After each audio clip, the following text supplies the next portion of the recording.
Hi,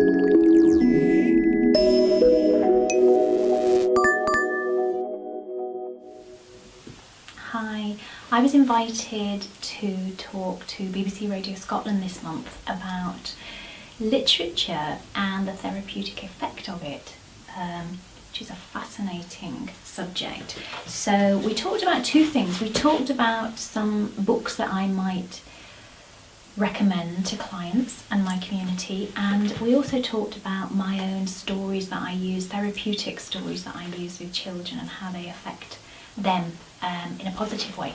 And I got to read one of them, which was wonderful, and I think somewhere down here there will be a link if you're on heatherbestel.com, my blog. If not, come on over, heatherbestel.com, and I think there's a recording of the piece that I did, which is fab. So I read one of my stories and I talked about the stories, the therapeutic interventions that I weave into the stories that I use. So they build confidence and help children feel courage and confidence to go and try things that they might not have tried before, deal with things that have happened in their life like bereavement, fit in more or feel like it's okay if they don't fit in.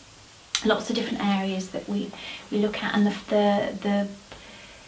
story I did, Mr. Boggle, is really about the voices that we hear in our head. It's our own voice telling us that we can't do something. So about being negative and negativity and helping young ones. So this story is for 4 to 7 year olds really. So have a little listen, because if you've got a 4 to 7 year old, it might be really useful. It's called Mr. Boggle, and it's about a little man that lives in my head and says negative things, and how to overcome that, how to use strategies to overcome that. So that was the first part of the interview, and the second part was asking what books do I ever recommend to my community, and on a personal development level, but also on a kind of escapism level as well, books that my community might have told me that they really love.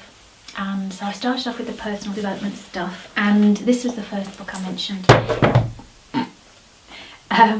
Something's fallen on the floor. The Alchemist by Paulo Coelho.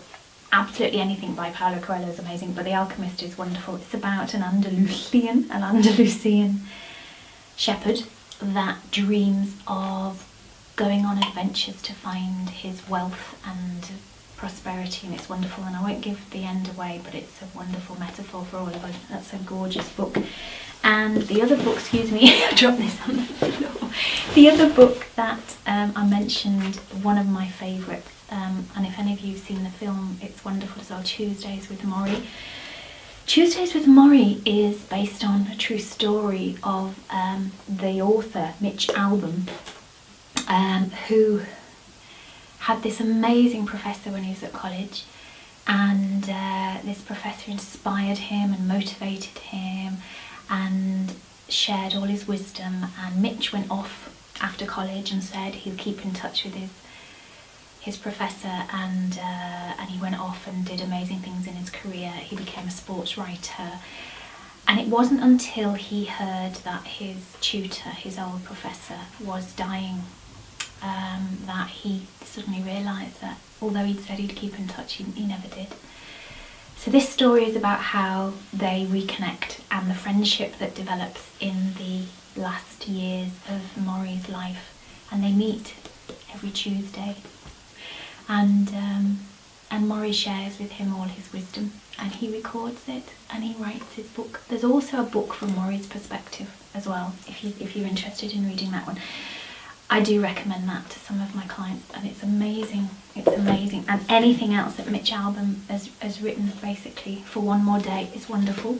The 5 People You Meet in Heaven is another wonderful one, and this is his latest. I think I got this last Christmas.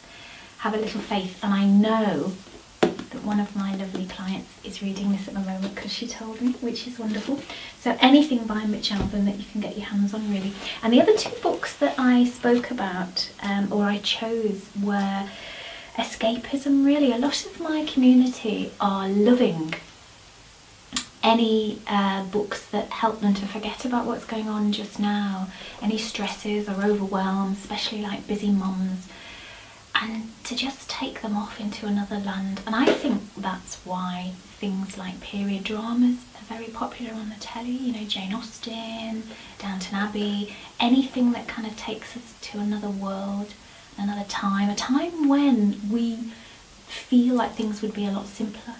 And we can just escape and immerse ourselves in those. And there's a wonderful piece of research that's just come out that shows that once we've been into that land, so once we've read a novel and we've finished it, those feelings that we got from being in that place, if you like, being really absorbed into it, stay with us for up to 5 days afterwards. Wonderful piece of research, and I spoke about it in the interview. And that's fantastic. What a great strategy that is. So the 2 books that I chose, just because I love to kind of go off and escape into them, and I've got loads of other books that I could recommend, and I could only choose, I could only choose a handful. Okay, so I chose 84 Charing Cross Road. I know some of you have read this because you said to me, I love this book. It's a love story, essentially. It's Helene Hanff is a writer in New York, and she loves rare books, and secondhand books, and she connects with this wonderful rare secondhand bookshop, 84 Charing Cross Road in London. And it's a series of letters, it's all their letters backwards and forwards, it's wonderful.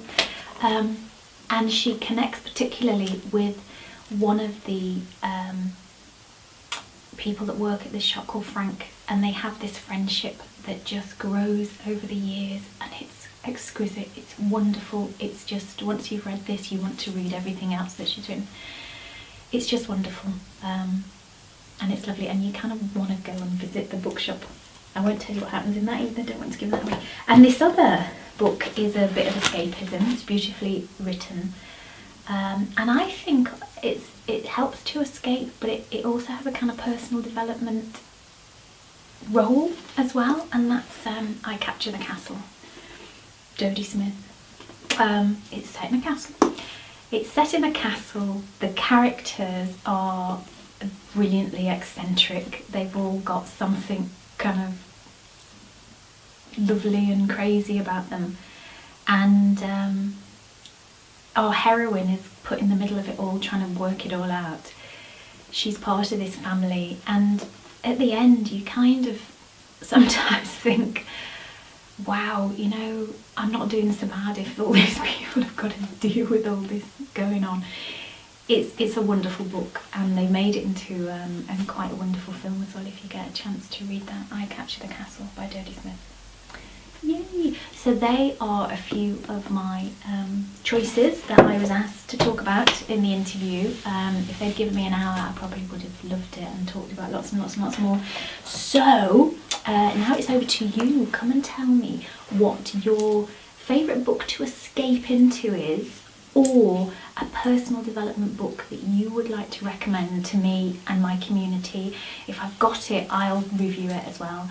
And if I haven't, I'll go and find it and tell you what I think. So thank you for that. Come over to the blog, heatherbestel.com, and in the comments, give me your suggestions. And if you're a publisher or an author and you have a book that you think would be really useful for me to review and tell my community about it, send me that and I'll do that as well. Okay, I'll speak to you soon. Bye bye. If you liked this episode, then please subscribe to my channel and share the magic with your friends. And if you want more resources to create the life you really want and deserve, then come on over to heatherbestel.com and sign up for more weekly videos and a wonderful gift from me. Thanks for watching, and I'll see you next time on HBTV.